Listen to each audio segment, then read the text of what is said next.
छात्रों, बृहन्मुंबई महानगर पालिका के वर्चुअल क्लासरूम में आपका स्वागत है। मैं तुषार सालुंके कक्षा 8वीं के लिए हिंदी पढ़ाने वाला हूँ। तो अब हम क्लास शुरू करें। स्टूडेंट्स, आज हम हिंदी ग्रामर यानी विराम चिन्ह के बारे में जानकारी लेंगे।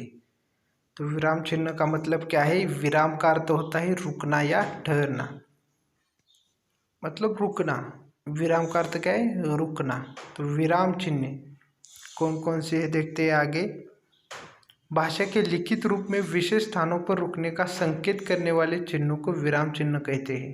तो विराम चिन्ह किसे कहते हैं? कि भाषा के लिखित रूप में विशेष स्थानों पर रुकने का संकेत करने वाले चिन्ह। मतलब कब रुकना है? जब हम कुछ बोलते हैं तो हमें कुछ पॉज लेने पड़ते हैं, तो वहाँ पर कौन सा चिन्ह आएगा वो हम आगे देखेंगे। मतलब विराम चिन्हों के बारे में जानकारी लेंगे।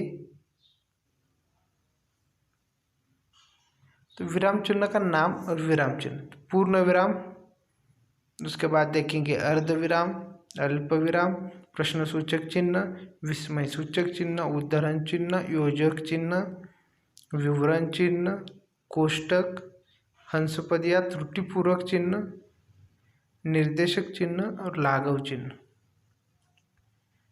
तो पूर्ण विराम, तो उसका चिन्ह नीचे है पूर्ण विराम। इस विराम चिन्ह का प्रयोग वाक्य के अंत में होता है। इस चिन्ह द्वारा कथन या वाक्य की पूर्णता का बोध होता है। मतलब इस विराम चिन्ह का प्रयोग यानी यूज कब होता है? तो वाक्य के अंत में यानी लास्ट में होता है। जब वाक्य का पूरा अर्थ आपको समझ में आता है या निकलता है, उसके बाद ही वो विराम चिन्ह आता है। मतलब बच्चे मैदान में खेल रहे हैं, उसके बाद तो वाक्य का अर्थ पूरा हुआ, वाक्य की पूर्णता हुई, उसकी वजह से वो लास्ट में आया। मैं पत्र लिख रहा हूँ, तो वाक्य की पूर्णता का बोध होता है हमें, यानी अर्थपूर्ण वाक्य पूरा है और पूर्ण होने का बोध होता है। मतलब वाक्य पूर्ण हुआ, कंप्लीट हुआ, ऐसे हमें लगता है या बोध होता है वैसा। उसके बाद वो विराम चिन्ह, अब पूर्ण विराम आएगा। अर्ध विराम, जब पूर्ण विराम से पहले तथा कम समय के लिए रुकना होता है तब वहाँ अर्ध विराम चिन्ह का प्रयोग किया जाता है। मतलब हम पूर्ण विराम कब देते हैं? जब पूरा वाक्य हो जाए और उस वाक्य में जो पूर्ण वाक्य पूर्ण होने का बोध होता है हमें, वहाँ पर हम लास्ट में पूर्ण विराम देते हैं। लेकिन अर्ध विराम कब देंगे? पूर्ण विराम से पहले तथा कम समय के लिए रुकना है तब हम अर्ध विराम का यूज करेंगे या प्रयोग करेंगे। मतलब जिससे मैं अपना वरिष्ठ मित्र समझा था, अर्ध विराम, वही मेरा दुश्मन बन गया। वाक्य मतलब पूरा वाक्य देखो, जिसे मैं अपना घनिष्ठ मित्र समझा था वही मेरा दुश्मन बन गया। और कल मेरे मित्र आए, अर्धविराम, हम घूमने गए, अर्धविराम, हमने बहुत मजे लिए। तो ये पूरा होने के बाद वाक्य पूर्ण हुआ, इसलिए लास्ट में पूर्ण विराम आया। मतलब कल मेरे मित्र आए, पूर्ण, अर्धविराम, हम घूमने गए, अर्धविराम, उसके बाद हमने बहुत मजे किए, पूर्ण। देन अल्प विराम। अल्प विराम का अर्थ होता है कि बहुत कम समय के लिए रुकना। अल्प यानी थोड़े समय के लिए रुकना। पढ़ते या बोलते समय जहाँ बहुत कम समय के लिए रुकना पड़ता है वहाँ इस चिन्ह का प्रयोग होता है। इसका प्रयोग एक ही तरह के दो शब्दों के बीच भी किया जाता है और संबंधों सूचक शब्दों की बाद भी किया जाता है। मतलब थोड़ी देर के लिए हमें रुकना है तो हम अल्प विराम का यूज करते हैं। मतलब मेज पर आलू, केला और अमरूद रखे हैं, रवि इधर आओ। मतलब हम रवि के बाद एक थोड़े समय के लिए रुकते हैं, रवि इधर आओ, ऐसा। इसलिए वहाँ पर अल्प विराम का यूज किया है। मतलब मेज पर आलू, थोड़ा सा हमने अल्प विराम यानी थोड़ा समय के लिए हम रुके, मेज पर आलू, केला और अमरूद रखे हैं, इसकी वजह से वहाँ पर अल्प विराम का यूज किया जाता है। उसके बाद है प्रश्न सूचक चिन्ह। अब आपको मालूम है कि हम प्रश्न पूछते हैं तो लास्ट में क्या आता है? प्रश्न सूचक चिन्ह आता है। मतलब यह चिन्ह प्रश्नवाचक वाक्य के अंत में लगाया जाता है।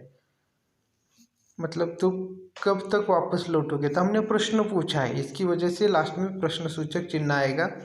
क्या मैं कक्षा में आ सकता हूँ? प्रश्न चिन्ह। तो प्रश्न चिन्ह आपको मालूम है कि हम प्रश्न पूछेंगे तो उसके लास्ट में क्या आएगा, प्रश्न सूचक चिन्ह। विस्मयादि बोधक चिन्ह मतलब हर्ष, घृणा, शोक, विस्मय आदि भावों को प्रकट करने के लिए तथा संबोधन के लिए जिस चिन्ह का प्रयोग किया जाता है उसे हम विस्मयादि बोधक चिन्ह कहते हैं। मतलब हमारे भावों को प्रकट करने के लिए जिस चिन्ह का यूज करते हैं हम वही विस्मयादि बोधक कहते हैं। मतलब हमारे भाव कौन से, हर्ष होता है, मतलब हैप्पीनेस होता है, सैडनेस होता है, वैसे हर्ष, घृणा, शोक, विस्मय। अरे कहाँ चल दिए, तो अरे, अरे के बाद क्या आया, विस्मयादि बोधक। उसके बाद छी छी, इतनी गंदगी कैसे। शाबाश, मुझे विश्वास था कि तुम कक्षा में प्रथम आओगे। तो इस वाक्य से क्या है, भाव प्रकट होता है, का अलग प्रकार का भाव प्रकट होता है। तो उसके बाद क्या आता है, विस्मयबोधक चिन्ह। उद्धरण चिन्ह, दोहरे उद्धरण चिन्ह का प्रयोग किसी के द्वारा कहे गए कथन को जो का त्यो उद्धृत करने तथा इखरे उदाहरण चिन्ह का प्रयोग नाम, उपनाम या किसी पुस्तक के नाम पर विशेष बल देने के लिए किया जाता है। मतलब उद्धरण चिन्ह में दोहरे उद्धरण चिन्ह का यूज कभी किया जाता है कि किसी के द्वारा कहे गए कथन को, वैसे हम लिखते हैं। मतलब लाल बहादुर शास्त्री ने कहा था जय जवान जय किसान, उनका वाक्य है, इसलिए हमने किस में लिखा, दोहरे उद्धरण चिन्ह में। उनका जैसा वाक्य वैसे ही लिखा है हमने, लाल बहादुर शास्त्री ने कहा था जय जवान जय किसान। लेकिन अभी इखरे उद्धरण चिन्ह कब यूज किया जाता है कि नाम, उपनाम या किसी पुस्तक का नाम होगा उस पर विशेष बल देने के लिए। मतलब मधुशाला हरिवंश राय की श्रेष्ठ काव्यकृति है, तो हमने किस पर बल दिया, तो मधुशाला पर। तो जिस नाम, उपनाम या पुस्तक पर हम विशेष बल देंगे वहाँ पर क्या आएगा, उद्धरण चिन्ह, इखरे उद्धरण चिन्ह का यूज होगा। उसके बाद योजक चिन्ह, दो या अधिक शब्दों को जोड़ने, तुलना करने, युग्म शब्द आदि में योजक चिन्ह का प्रयोग किया जाता है। मतलब दो शब्दों को जोड़ने, तुलना करने या युग्म शब्द। मतलब मजदूर दिन रात काम करता है, तो दिन रात को जोड़ने का काम किया किसने, योजक चिन्ह ने। उसके बाद सुबह उठकर माता पिता को प्रणाम करो, माता पिता के बीच में क्या है, योजक चिन्ह है। उसके बाद आता है विवरण चिन्ह, किसी विषय अथवा बात को समझाने के लिए अथवा निर्देश के लिए विवरण चिन्ह का प्रयोग किया जाता है। मतलब अभी आपको मालूम है संज्ञा के 3 प्रमुख भेद होते हैं, तो 3 भेद बताने के लिए उसका विवरण तो करना पड़ेगा, क्या अच्छी तरह से आपको समझाना पड़ेगा, उसके लिए वहाँ पर विवरण चिन्ह का यूज किया है। किसी विषय अथवा बात को समझाने के लिए अथवा निर्देश देने के लिए विवरण चिन्ह का उपयोग होता है। मतलब आपको ये मुझे बताना है, इसका विवरण करना है या अधिक स्पष्ट से बताना है, इसके लिए मैंने क्या किया, संज्ञा के 3 प्रमुख भेद होते हैं, विवरण चिन्ह आया और उसके बाद आपको नीचे उसके प्रकार यानी भेद बता दिए, व्यक्तिवाचक, जातिवाचक और भाववाचक। अच्छी तरह से समझाने के लिए तो निर्देश देने के लिए विवरण चिन्ह का प्रयोग किया जाता है। कोष्टक, तो कोष्टक आपको मालूम है किसी पद का कार्य स्पष्ट करने के लिए। मतलब दिन, उसका ही मतलब क्या है, दिवस, दिन गरीब, तो दिन दिन में फर्क ही है, तो फर्क आपको समझाने के लिए पद का कार्य हम प्रोनाउंस करते हैं तो दिन दिन ही कहते हैं, लेकिन दोनों का अर्थ अलग है। दिन यानी दिवस, दिन गरीब। वैसे ही क्रम का बोध कराने के लिए, मतलब 1 2 3, इसके लिए कोष्टक यूज किया जाता है।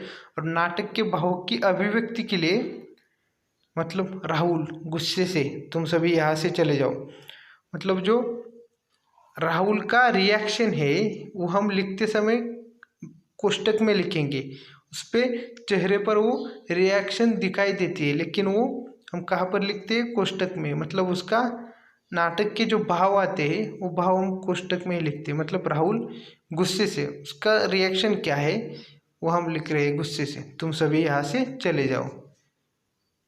उसके बाद आता है निर्देशक चिन्ह। निर्देशक चिन्ह का प्रयोग कथन, उद्धरण और संवादों में तथा उदाहरण शब्द के बाद या विवरण देने से पहले किया जाता है। मतलब निर्देशक चिन्ह का प्रयोग कब किया जाता है? कथन, उद्धरण, संवाद में तथा उदाहरण शब्द के बाद। राम बोला मैं बेईमानी नहीं कर सकता। तो राम बोला, क्या बोला? मैं बेईमानी नहीं कर सकता। तो राम बोलने के बाद वहाँ पर निर्देशक किया। अध्यापिका ने कहा डैश, मतलब निर्देशक चिन्ह। आप अपनी किताबें खोलिए। लास्ट में आता है लाघव चिन्ह।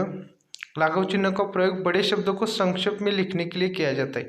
मतलब जो बड़े शब्द होते हैं वो हम शॉर्ट फॉर्म में या संक्षिप्त में लिखते हैं तो लाघव चिन्ह का यूज करते हैं। बड़े शब्द के पहले अक्षर को लिखकर उसके आगे लाघव चिन्ह दिया जाता है।